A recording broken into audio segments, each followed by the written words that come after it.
Like it was so helpful because we really were lost. And now I feel like a college application expert now.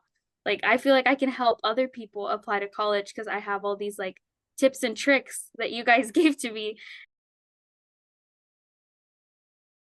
Hi, my name is Mia Aguilar. I'm here in UCLA. I'm an ecology major, class of 2028. How did you spend most of your time outside of class? Like what were your extracurriculars? What did you really gravitate to keep you busy? hmm So I was really fortunate to go to a high school that like partnered with a lot of the local hospitals and a lot of the local just like groups. And I participated in a lot of like the internships that they had. So I did an internship with like the local Kaiser. And that took up maybe like 3 hours a week. It was really fun. Um, and then I also participated, they did a bunch of like 1 month programs with like UCLA. um, but I would say most of my time I spent as a softball manager. I am not very athletic, but I do love sports and I wanted to be involved in sports in some way. So I was head manager of the softball team for like 3 years, and that was like super fun. It did take up a lot of time. It was like 3 or 4 hours after school every day. Plus, like I would have to skip class maybe twice or three times a week to go to the games. Um, but I would say it was worth it. Like it was super fun. A lot of like clubs that I did. I did like a cooking club, I did a dance club, I did a volunteering club. Like I just tried to be involved wherever I could be and like build my portfolio to look as diverse as it could be. I wanted to go into some sort of like animal science. Um, but then I realized that I wanted something that involved the environment as well. So not only animals, but like plants and whole habitats. And ecology kind of encompasses all of that.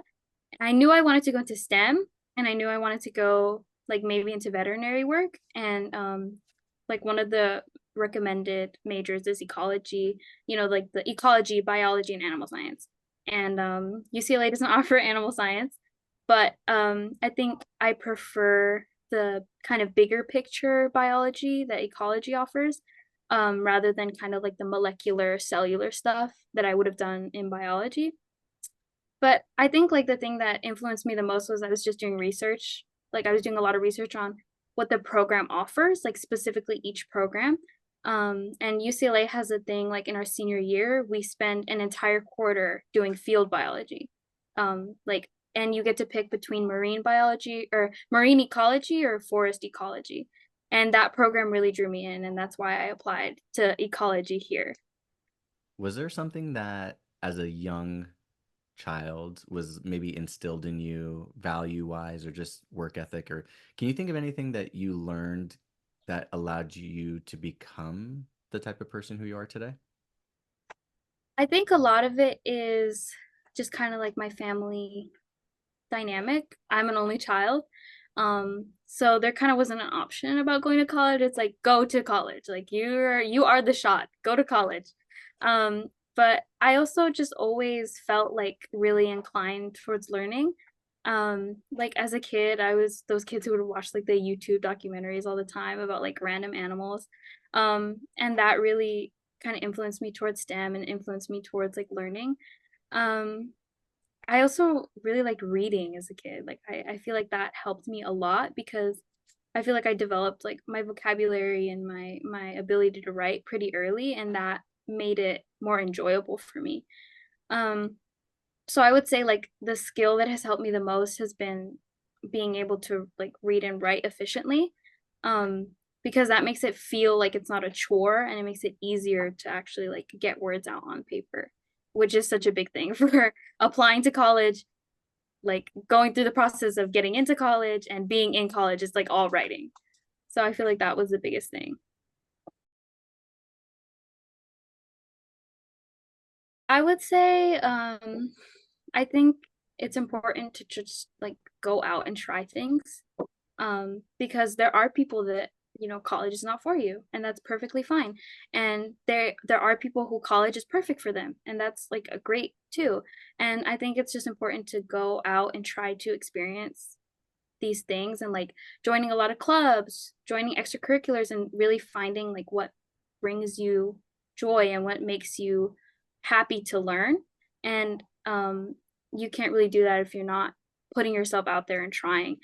And it's a lot of fun too. Like you meet a lot of cool people and you make friends and you build connections that like help you go places. And I think it's really just important. Like it's kind of cliche advice, but just like really you do have to put yourself out there and you do have to try all these new things.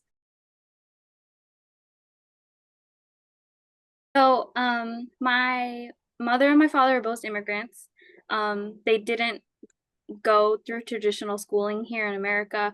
And the kind of college process that our family was used to is really different from the one here in America. So as a first gen student, like we just didn't know what to do. We didn't know anything about applying to college. Like I don't have older siblings. I'm the oldest cousin. There was no one really to turn to ask like where do I even start? Like, how do I, what is Common App? Like, So, I think it was really helpful just to have someone to ask, even like to know that even if I have a question that feels stupid, they're gonna answer it, because that's their job. Like, they're there to support you and they're there to like hold your hand through the process. And like it was so helpful because we really were lost. And now I feel like a college application expert now. Like I feel like I can help other people apply to college because I have all these like tips and tricks that you guys gave to me. And it was so like it was really like such a relief to know that like, oh, go text whoever, go email whoever about this. Like, oh, you don't know this? Okay, just email them. And it was really helpful for like a first gen immigrant people, person of color family. There was just like so much information. Like there's a lot of like tips and tricks, but I remember there was when the colleges ask you like what makes you want to come to this school. And I remember I submitted like such a generic response. And then when I got my feedback, they were like, maybe go research, maybe go look up like the programs you want to go into. And then I started approaching kind of all my schools with that mindset, and I was able to find like the program here at UCLA. I found a bunch of programs that I was interested in, and I was able to write about that, and that was like super helpful for them to just be like, okay, here, like look for professors, look for specific professors you want to work with, look at research projects that they're doing, like look at specific classes like herpetology 111, like talk about things like that because that makes you seem like more informed because you are informed about the college. Talk us about like when you did get into some of these schools, like how you felt, and then maybe like how did you come to your final decision? Mm-hmm. So yeah, I got um accepted into a lot of colleges here in California, and I got accepted into like U Miami, which was kind of my second choice. And I got in on like a tuition off scholarship. And when they first told me about that, like my heart kind of dropped a little bit because I was like, oh gosh, that's so far away. Like I was not, I don't know if I was prepared for moving that far. But I went to like their admitted students day and it was so beautiful. Like I think I would have been so happy there. U Miami was beautiful. But I think for me, I knew kind of what environment I wanted to be in. And I knew that I preferred to be closer to home. I know that's not the universal experience. I know there's people out there who are like, no, get me away. I want to be like on the other side of the continent. But I like being close to my family, and that kind of swayed my influence, like swayed my decision a lot. But there is a probability, like there's a chance I'm going to change my major. And I don't want to go to a school specifically for one major if there's a chance I'm going to change it. I want to be able to have like five really amazing options here at UCLA. I Yeah. think you are where you need to be. I, So I like I'm loving it at UCLA. I really am. I would like 100% suggest it, and especially to people who like don't know anything about applying to college, like first gen students. Um it's so helpful just knowing you have someone in your corner who's going to support you through the whole process. Like it's not just the application, it's the deciding, it's the financial aid, like it's the whole process. And it's so like nice knowing that I can just email someone, because getting a hold of people in college on the phone or through email is very difficult. Finding out information here is very difficult. So it's nice being able to go to you guys and not have to sit for 3 hours and like on the phone trying to call some office that's not even open anymore.